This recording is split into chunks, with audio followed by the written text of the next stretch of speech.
Hello students, welcome back to my channel. बेटा आज हम आपके लिए लेकर आए हैं बेटा फाइनल अकाउंट्स जिसे हम बोलते हैं बेटा हिंदी में अंतिम खाते। क्या बोलते हैं बेटा? अंतिम खाते। ठीक है बेटा, ये फाइनल अकाउंट्स। बेटा फाइनल अकाउंट्स हम कब बनाते हैं? देखिए मैं बिल्कुल शुरू से बोलूँगा। बेटा सबसे पहले हम बनाते हैं जर्नल।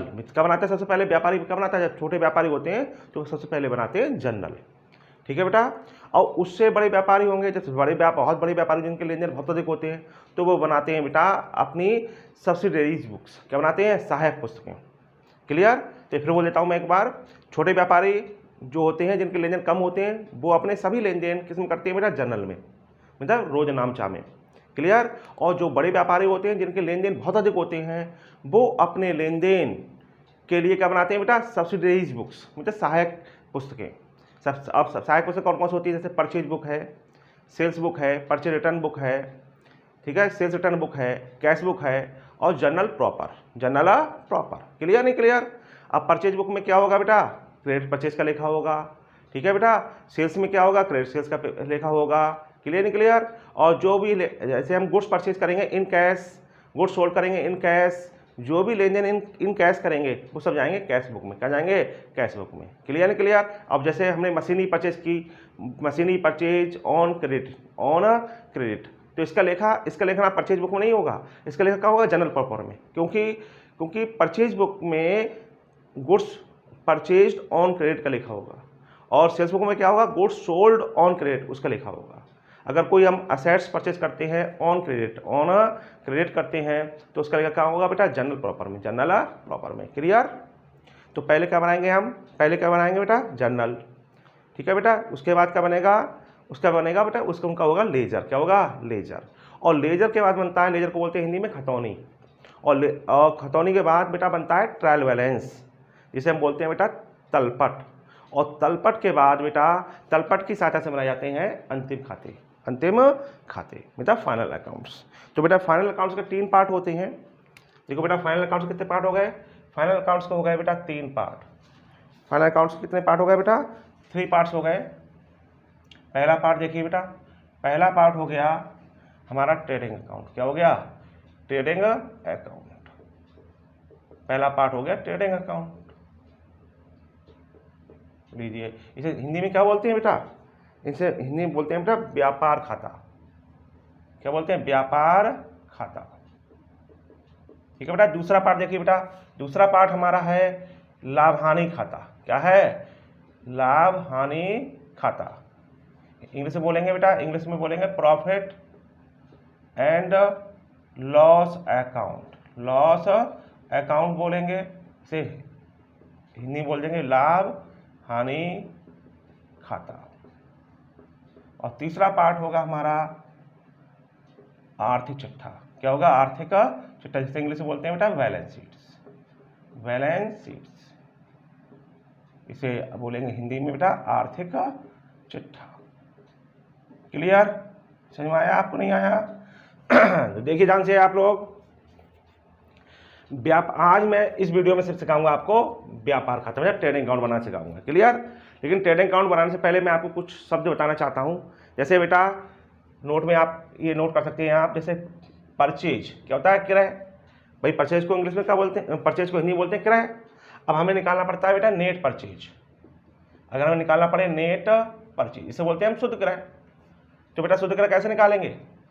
तो बेटा total purchase minus purchase return. Clear? बेटा परचेज रिटर्न का दूसरा नाम क्या होता है? परचेज रिटर्न का दूसरा नाम होता है बेटा रिटर्न आउटवर्ड बोलते हैं बेटा, रिटर्न आउटवर्ड्स। क्लियर नहीं क्लियर? तो हिंदी मतलब नेट परचेज निकालने का formula total purchase minus purchase return. Purchase returns कर दीजिए, परचेज रिटर्न्स। और इसे परचेज रिटर्न का दूसरा नाम क्या होता है बेटा? Return outwards. हिंदी में बोलेंगे बेटा कुल क्रय में से हम माइनस कर दें, घटा दें क्या, विक्रय मतलब क्रय वापसी, क्रय वापसी।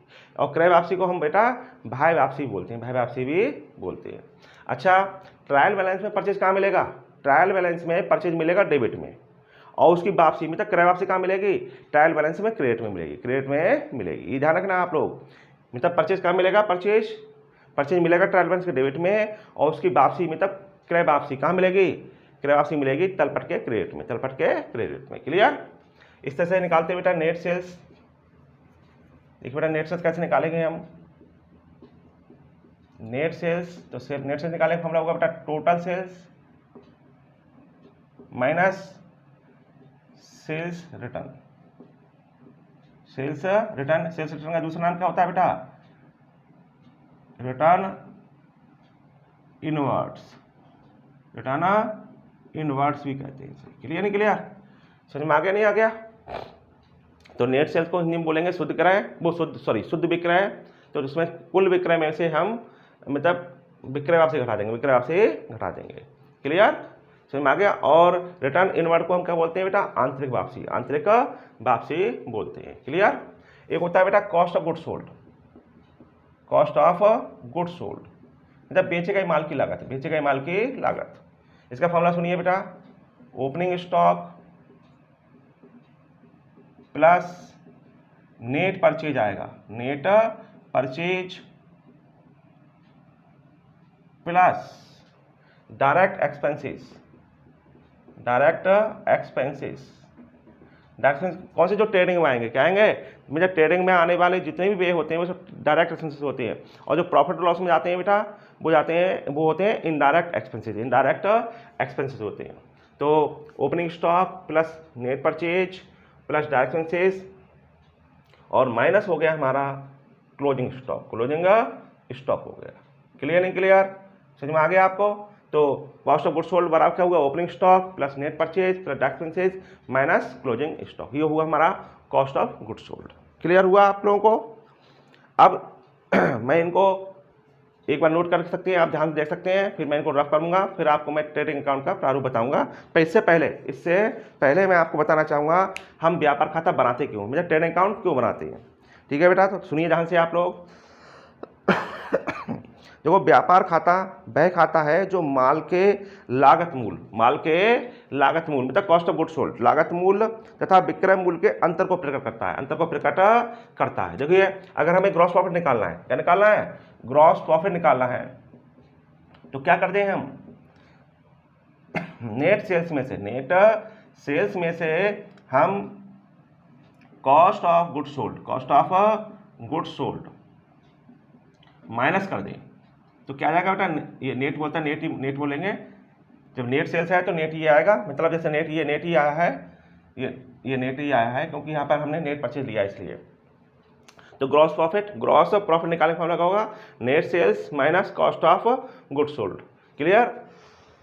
कभी कभी बेटा लॉस होता है, जैसे ग्रॉस लॉस हो बेटा, लॉस होने पे क्या होता है बताइए? कॉस्ट ऑफ गुड्स सोल्ड मतलब बेचे गए माल की लागत अधिक हो जाती है, और सेल्स क्या हो जाती है? कम हो जाती है, नेट सेल्स। तो ये बेटा लॉस निकालने का फॉर्मूला है, तो ग्रॉस प्रॉफिट को बोलते हैं हिंदी में बेटा? हिंदी बोलते हैं सकल लाभ। तो सकल लाभ निकालने का फॉर्मूला होगा net sales minus cost of goods sold. Cost of goods sold बोलते हैं बेटा बेचे गए माल की लागत, और नेट का मतलब शुद्ध। और ग्रॉस लॉस निकालने का फॉर्मूला क्या होगा? कॉस्ट ऑफ गुड्स सोल्ड मतलब यहाँ पे कॉस्ट अधिक होगी, और माइनस नेट सेल्स। क्लियर नहीं क्लियर? तो आपको क्लियर हो गया? तो क्या है बेटा बताइए व्यापार खाते, मीनिंग ऑफ ट्रेडिंग अकाउंट। व्यापार खाता वह खाता है जो माल के लागत मूल्य और विक्रय मूल्य के अंतर को प्रकट करता है। क्लियर? समझ में आ गया नहीं आ गया? इसके बनाने के ऑब्जेक्ट क्या होते हैं, मतलब उद्देश्य क्या होते हैं? तो उद्देश्य पढ़िए, माल के लागत मूल्य तथा विक्रय मूल्य के अंतर का पता लगाना। अब बेटा जो अंतर होगा वो क्या होगा बेटा? ग्रॉस प्रॉफिट हो गया, ग्रॉस लॉस होगा। एक निश्चित समय में किए गए क्रय विक्रय से सकल लाभ अथवा सकल हानि का पता लगाना। ठीक है? अगला नेक्स्ट पॉइंट बेटा, विभिन्न वर्षों के सकल लाभ या सकल हानि के तुलनात्मक अध्ययन से व्यापार की प्रगति अथवा अवनति की जांच करना। क्लियर? विभिन्न वर्षों की बिक्री पर सकल लाभ या सकल हानि के प्रतिशत से व्यापार की प्रगति के अंतर स्तर को ज्ञात करना। मैं दोबारा पढ़ देता हूँ इसको। विभिन्न वर्षों की बिक्री पर सकल लाभ या सकल हानि के प्रतिशत से व्यापार की प्रगति के स्तर को ज्ञात करना। अब बेटा ये प्रतिशत कैसे निकलता है? बेटा सकल लाभ या सकल हानि का प्रतिशत कैसे निकलेगा? तो जो बता दूं बेटा, परसेंटेज ऑफ ग्रॉस प्रॉफिट। क्या लिखेंगे बेटा? या बोल सकते हैं हम gross profit ratio. Gross profit ratio, gross profit ratio, या इसे बोल सकते हैं हम percentage of gross profit on sales. क्या बोल सकते हैं हम? इसे हम बोल सकते हैं बेटा percentage of gross profit on sales, इसे इस तरह बोल सकते हैं हम। इसे ब्रैकेट कर दे रहा हूं मैं, मतलब ग्रॉस प्रॉफिट रेशियो कहिए, या बोल सकते हैं हम percentage of gross profit on sales, तो फॉर्मूला हो जाएगा बेटा gross profit into 100 upon net sales. Clear नहीं क्लियर? अगर लॉस होगा तो ग्रॉस लॉस रेशियो का फॉर्मूला लग जाएगा, तो यहाँ पे ग्रॉस लॉस हो जाएगा into 100 upon net sales. Clear नहीं क्लियर? समझ में आ गया आप लोगों को? अब मैं ट्रेडिंग अकाउंट का प्रारूप बनाता हूँ, इसको मैं थोड़ा रफ करूंगा। देखिए बेटा, ट्रेडिंग अकाउंट इसे बोलते हैं व्यापार खाता, तो ट्रेडिंग अकाउंट। बेटा ट्रेडिंग अकाउंट हमारा कौन सा अकाउंट है? नॉमिनल अकाउंट है, नॉमिनल अकाउंट है, मतलब नाममात्र खाता है। ये बेटा एक निश्चित अवधि को बनता है बेटा, तो फॉर द ईयर एंडिंग 31 मार्च। अगर हमारा वित्तीय वर्ष है तो मार्च आएगा, और जो भी बेटा ईयर हो। क्लियर?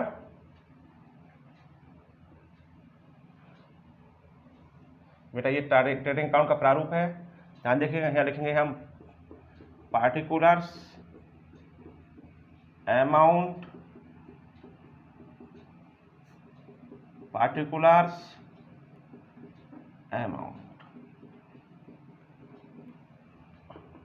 और डेबिट और क्रेडिट। बेटा इससे पहले मैं बताना चाहूँगा, ये पॉइंट थोड़ा बताऊंगा मैं, फाइनल अकाउंट्स क्यों बनाए जाते हैं।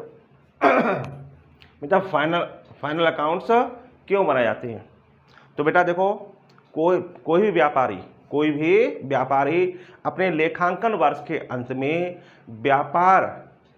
व्यापार में लाभ हानि ज्ञात करने के लिए क्या बनाता है बेटा? Trading account and performance account. और व्यापार की आर्थिक स्थिति ज्ञात करने के लिए क्या बनाता है? Balance sheet. तो बेटा लेखांकन वर्ष के अंत में व्यापारी द्वारा अपने व्यापार की लाभ हानि ज्ञात करने के लिए तथा आर्थिक स्थिति ज्ञात करने के लिए क्या बनाए जाते हैं बेटा? फाइनल अकाउंट्स बनाए जाते हैं, मतलब अंतिम खाते बनाए जाते हैं। क्लियर नहीं क्लियर? तो व्यापारी द्वारा लेखांकन वर्ष के अंत में अपने व्यापार की लाभ हानि तथा आर्थिक स्थिति ज्ञात करने के लिए अंतिम खाते बनाए जाते हैं। क्लियर नहीं क्लियर? समझ में आ गया? तो फाइनल अकाउंट्स की ये मीनिंग हो गई। क्लियर? अब देखो मैं ट्रेडिंग अकाउंट समझा रहा हूं आपको, ध्यान से देखिएगा आप लोग।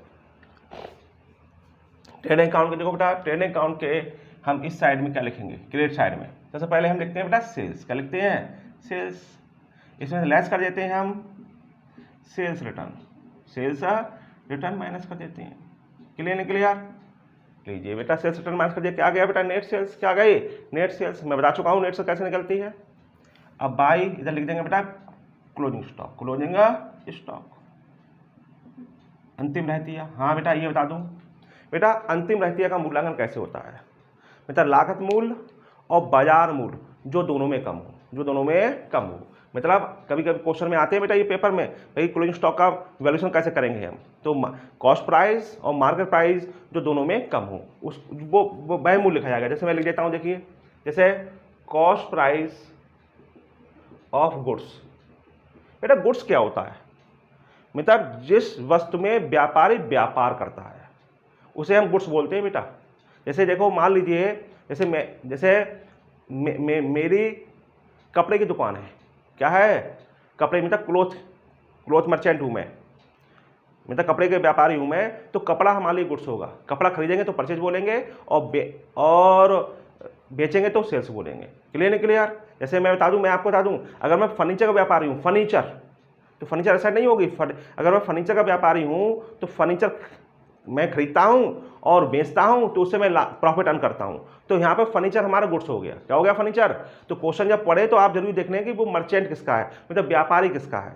अगर वह फर्नीचर का क्या है, वो फर्नीचर का व्यापारी है, तो फर्नीचर क्या होगा बेटा? फर्नीचर गुड्स होगा। फर्नीचर गुड्स को परचेज करेंगे, गुड्स को खरीदेंगे तो परचेज बोलेंगे, और गुड्स को बेचेंगे तो बोलेंगे सेल्स। क्लियर नहीं क्लियर? तो जिस वस्तु में व्यापारी व्यापार करता है उसे हम बेटा गुड्स बोलते हैं, मतलब माल बोलते हैं। क्लियर नहीं क्लियर? तो दो गुड्स, तो कॉस्ट प्राइस ऑफ गुड्स, यहाँ पे मान लीजिए सपोज कि 20,000 है, 20,000 है, और मार्केट प्राइस ऑफ गुड्स है 25,000। बताइए इन दोनों में लेस कौन है? लेस देखना है, लेस, तो क्लोजिंग स्टॉक का मूल्यांकन नहीं होता है जो लागत मूल्य और बाजार मूल्य जो दोनों में कम हो। तो यहाँ पे देखो दोनों में कम कौन है बेटा? 20,000। तो यहाँ पे क्लोजिंग स्टॉक लिखा जाएगा 20,000। क्लियर? अब देखिए सपोज उल्टा कर लीजिए, यहाँ पे मार्केट प्राइस हो गया 18,000। तो बताइए दोनों कम कौन सा है? 18,000। मार्केट प्राइस कम है तो यहाँ मार्केट प्राइस लिखा जाएगा। ठीक है बेटा? तो कोई भी आ सकता है बेटा, कॉस्ट प्राइस भी हम लिख सकते हैं और मार्केट प्राइस भी लिख सकते हैं, जो दोनों में कम हो। क्लियर? अब आइए डेबिट साइड में। डेबिट साइड में हम लिखते हैं बेटा पहले ओपनिंग स्टॉक, प्रारंभिक रहतिया, ओपनिंग स्टॉक। क्लियर? फिर लिखते हैं हम परचेज और लेस परचेज रिटर्न। ठीक है बेटा? और भी इसमें घटती है बेटा, देखो इसमें से परचेज में क्या क्या माइनस होता है? Less goods taken for personal use, goods taken for personal by the proprietor. अगर स्वामी ने अपने निजी प्रयोग के लिए कोई माल निकाल लिया है तो वह क्रय में से माइनस हो जाएगा।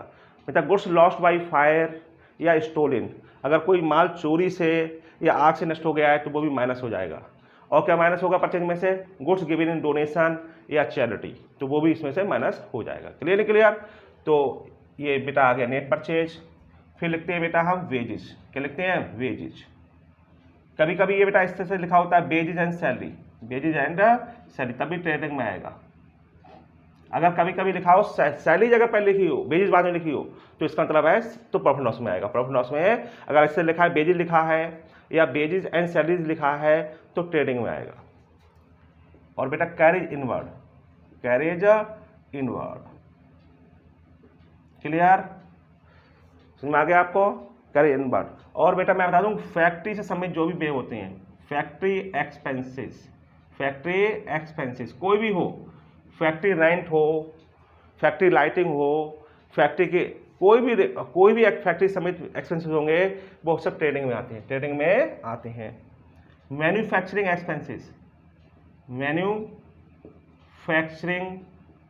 एक्सपेंसेस मतलब निर्माण संबंधी व्यापार के निर्माण संबंधी व्यय जितने कोई भी हो बेटा, वो भी सब किस में आ जाएंगे बेटा? वो सब किस में आएंगे? ट्रेडिंग अकाउंट में आएंगे। क्लियर? अब मैन्युफैक्चरिंग एक्सपेंस क्या आता है बेटा? जैसे हमारा गैस है, फ्यूल है, लाइट है, पावर है, वाटर है, ऑयल है, ग्रीस है, कोयला है, केमिकल्स हैं, कलर्स हैं। ठीक है बेटा? ये सब हमारे मैन्युफैक्चरिंग एक्सपेंसेस में आ जाते हैं। एक बेटा कभी कभी लिखते हैं बेटा स्टोर्स कंज्यूम्ड। क्या आता है बेटा? स्टोर्स कंज्यूम्ड क्या है? आता है बेटा स्टोर्स कंज्यूम। मतलब कंज्यूम का मैं फॉर्मूला बता देता हूँ। स्टोर्स कंज्यूम का फॉर्मूला होगा स्टोर्स कंज्यूम्ड। कंज्यूम का फॉर्मूला होगा बेटा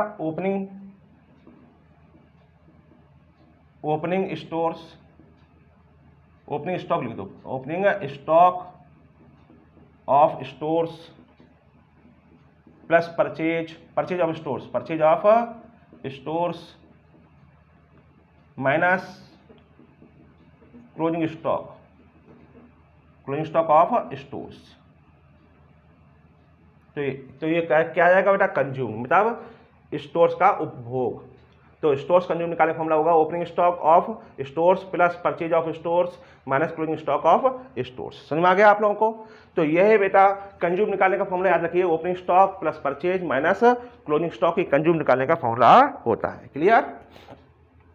अब ये बेटा स्टोर्स कंज्यूम होता क्या है इसके बारे में आप पढ़ सकते हैं स्टोर्स का अर्थ है उन वस्तुओं से होता है जो कारखाने में प्रयोग करने के लिए खरीदी जाती हैं।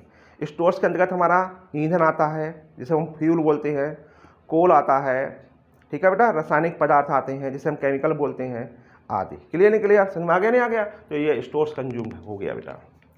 अब बेटा इसमें कभी रॉयल्टी भी आती है, रॉयल्टी जिसे हिंदी में बोलते हैं बेटा अधिकार शुल्क, अधिकार शुल्क आता है। और हमारे टैक्स भी आते हैं बेटा, जैसे हमारा import duty, import duty, import duty जब हम विदेशों से कोई माल आयात करते हैं बेटा, इंपोर्ट करते हैं तो उस पर इम्पोर्ट ड्यूटी देनी पड़ती है। ऑक्ट्रोय कभी कभी ऑक्ट्रोय आती है बेटा, ऑक्ट्रोय मतलब चुंगी हुए, क्लियर, एक्सेट्रा। मतलब अब लिख देता हूँ मैं other direct expenses, other direct expenses. बेटा माल से निर्माण से संबंधित जो भी व्यय होते हैं वो सब इसी में आ जाती हैं, ठीक है बेटा। ये आपके हो गए अदर एक्सपेंसेस। जैसे रेलवे फ्रेट होगा तो इसी में आएगा, फ्रेट मतलब भाड़ा इसी में आएगा बेटा ट्रेडिंग में, क्लियर। अगर मैं बोलूँ बेटा फ्रेट ऑन परचेज तो ट्रेडिंग में, मैं बोलूँ फ्रेट ऑन सेल्स तो प्रॉफिट लॉस में, प्रॉफिट एंड लॉस में, क्लियर। अब इनका डिफरेंस देखिए बेटा, डिफरेंस बेटा अगर हमारा क्रेडिट साइड अधिक होगा, क्रेडिट साइड अधिक होगा, मान लीजिए क्रेडिट साइड का टोटल है बेटा 60,000, ये क्रेडिट साइड का टोटल आ गया, और डेबिट साइड का टोटल है बेटा 50,000, ये डेबिट साइड हो गया, तो बेटा डिफरेंस कितना हो गया 10,000। तो कौन सा साइड आ जाएगा बेटा, क्रेडिट साइड।